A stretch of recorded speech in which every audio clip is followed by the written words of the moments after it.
gonna do right here is go back. Way back. Back into time. Salut à tous et joyeux Noël. À l'occasion des fêtes, je reviens avec cette vidéo, la première de ma nouvelle émission Rétro Review, dans laquelle je m'intéresserai à des films ou séries de super-héros / comics sortis depuis quelques temps, en opposition aux simples reviews que je fais sur des films tout juste dévoilés. Aujourd'hui, nous allons parler de Flash. Pas celui-là, ni celui-ci, pas celui de Smallville. Ok, c'est drôle de seconde, voilà. Aujourd'hui, je vous propose une review sur la série The Flash, datant de 1990. Cette série ayant 25 ans, je ne me prive pas pour les spoilers. Oui, je préfère prévenir. Pourquoi ai-je regardé cette série? Alors honnêtement, je n'en sais rien.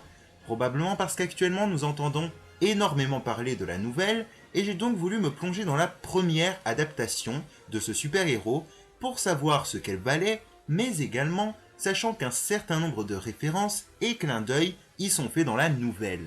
Mais ça, nous en parlerons plus tard.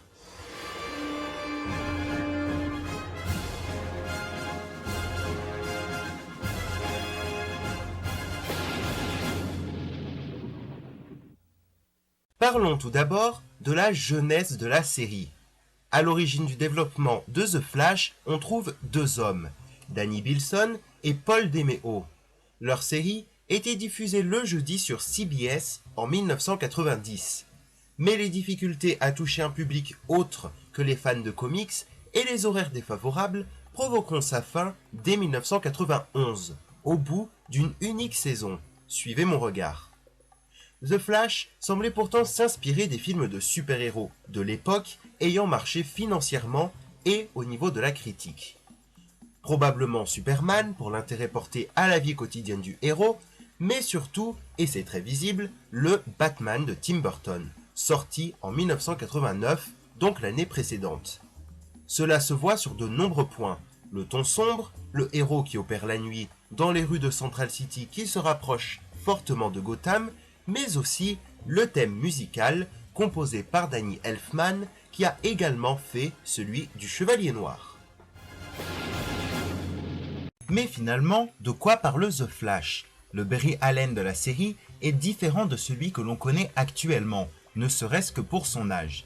Et pour cause, il reprend les traits non pas de 1, mais de 3 Flash existants dans les comics. Barry Allen, certes, mais aussi Jay Garrick et Wally West. Barry Allen a grandi dans l'ombre de son frère aîné Jay, clin d'œil au Flash de la Terre 2, et de leur père, ancien policier.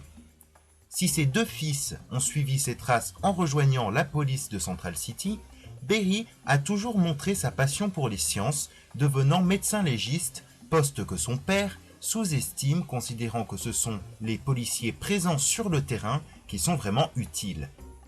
Alors qu'un soir Barry travaille dans son laboratoire, il est touché par la foudre et entre en même temps en contact avec un mélange de différents produits chimiques. Il se découvrira alors le pouvoir de se déplacer à une vitesse surhumaine.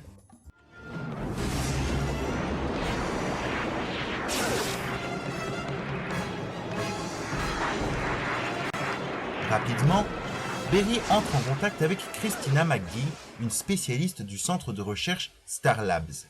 Tina, comme elle est surnommée, est un personnage très important de la série. Environ un an avant qu'elle ne rencontre Barry, son mari, David, mourut en testant sur lui-même une de ses expériences. Tina décide de faire mener des tests à Barry pour l'aider à se débarrasser de ses capacités surnaturelles. Elle lui fournit, entre autres, une combinaison rouge et suffisamment résistante pour qu'elle ne prenne pas feu lorsqu'il court. Quand Jay est tué par le chef d'un gang de motards, Barry décide d'accepter son pouvoir et de l'utiliser.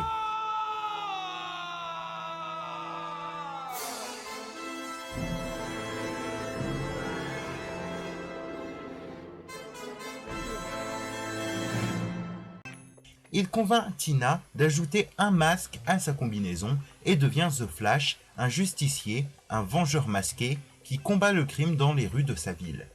Tina devient alors son allié, ayant accès aux ressources de Star Labs, mais plus encore, elle devient une véritable amie.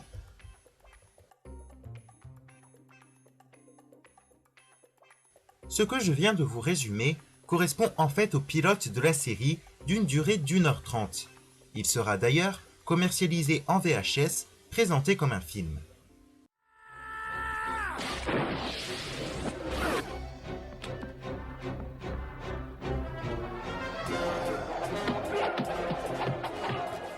J'avoue qu'avoir un œil critique sur une série des années 90 est assez dur.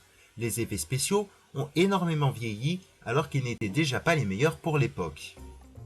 L'un des principaux problèmes de la série, selon moi, est de ne pas assez puiser dans la mythologie DC Comics, contrairement à la nouvelle, et donc de se concentrer sur des ennemis peu connus, inconnus, voire totalement originaux.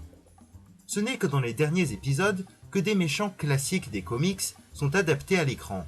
Et je dis bien adaptés car c'est souvent une version plus réaliste de ces personnages. Ainsi, Captain Cold est un tueur à gages équipé de technologies de pointe, le maître des miroirs est un cambrioleur utilisant des hologrammes, et le Trickster est un psychopathe assez similaire au Joker. Mais ce ne sont là, comme je l'ai dit, que les derniers épisodes, car pendant la majeure partie de son année à la télévision, Flash a eu affaire à divers voleurs, dealers, scientifiques fous, terroristes et autres assassins. Pas de Reverse Flash dans cette série, mais tout de même un autre speedster, Pollux, un clone de Flash. Un Flash qui n'a donc finalement très peu d'alliés. Un personnage cependant a retenu mon attention. Il s'agit de Nightshade, justicier des années 50, donc bien avant Flash, qui sort de la retraite lorsque Ghost, son ennemi juré, ressurgit. J'ai trouvé ça très intéressant de faire apparaître un héros plus ancien qui donne donc des conseils à Flash comme un mentor, même s'il n'apparaît au final que dans 2 épisodes. En 2014, une nouvelle série The Flash débarque sur la chaîne américaine CW en tant que spin-off de leur autre série DC Comics, Arrow. C'est celle que l'on connaît très bien actuellement, mais saviez-vous que quelques références sont faites à l'adaptation précédente?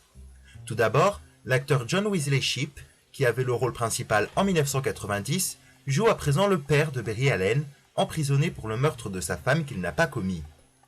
Par ailleurs, l'actrice Amanda Pays reprend elle aussi son rôle dans la série de 2014, Christina McGee.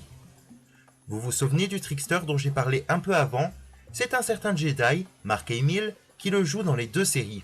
Son costume original apparaît d'ailleurs furtivement dans la nouvelle. Mark Hamill est connu dans le monde des comics pour avoir doublé de très nombreuses fois le Joker, rôle qu'il a obtenu grâce à ses performances dans The Flash de 1990. Il y a désormais une dernière chose très intéressante dont je voulais vous parler. À l'origine, Danny Bilson et Paul DeMeo n'étaient pas du tout partis pour faire The Flash, mais une série totalement différente qu'ils appelaient Unlimited Powers. Inspiré par Watchmen, ce projet proposait de montrer un monde où les super-pouvoirs, les super-héros sont interdits pour maintenir la paix.